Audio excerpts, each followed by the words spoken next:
Hi all. வீட்டில் carpentry work முடிஞ்சு நிறைய ப்ளைவுட் மிச்சம் இருந்ததா, அதனால் ஹரியப்பா கிட்டே கேட்டுகிட்டே இருந்தேன், எனக்கு விளக்கெல்லாம் வைக்கிறதுக்கு குட்டியாக மனை மாதிரி பண்ணி கொடுங்க அப்படின்னு சொல்லிட்டு. ஸோ அவர் அந்த ஒர்க் ஸ்டார்ட் பண்ணிட்டார்.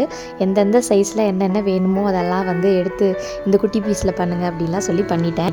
ஸ்பெஷல் பூஜை பண்ணுறதுக்கு மணப்பலகை இருக்கும் இல்லையா, அது எங்கள் வீட்டில் இல்லை, அதனால் அதையும் கேட்டேன், ரெடி பண்ணி கொடுத்துட்டாரு.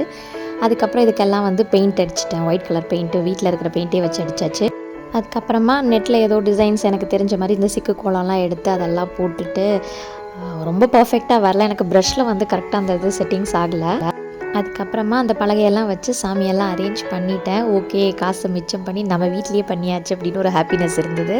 ஸோ முன்னாடி வைக்கிற விளக்குக்குமே நான் குட்டியாக அந்த மாதிரி ப்ளைவுட்டில் பண்ண சொல்லி பண்ணியாச்சு. அடுத்து பார்த்திங்க அப்படின்னா அந்த எண்ணெய் ஜாடிலாம் வைக்கிறோம்ல, அதுக்காக ஒரு இது கேட்டிருந்தேன், பாக்ஸ் மாதிரி ரெடி பண்ணி தர சொல்லி. அதுக்கப்புறமா குட்டியாக உட்காந்துட்டே எழுதுகிற மாதிரி ஒரு ஸ்டடி டெஸ்க்கும் பண்ணி கொடுத்துட்டாரு.